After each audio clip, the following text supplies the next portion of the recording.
Meski pegawai negeri sipil atau PNS pemerintah Kota Palembang sudah menerima gaji ke-13 pada awal Juli lalu, PNS Pemprov Sumsel ternyata justru belum menerima karena masih dalam proses administrasi di Badan Pengelola Keuangan dan Aset Daerah atau BPKAD Sumsel.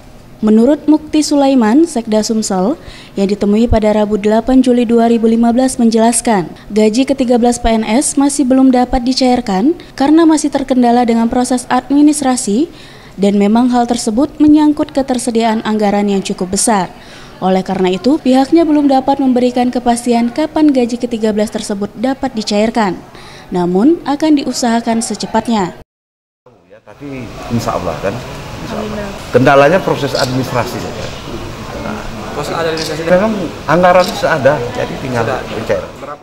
Ia juga menambahkan besaran gaji ke-13 yang akan diterima PNS merupakan 1 bulan gaji bersih dari tiap PNS bersangkutan tanpa ada potongan pajak penghasilan atau PPh, potongan zakat, beras, dan potongan lain sebagainya. Mira Larasayu, Farel Dwi Satria, Sriwijaya TV.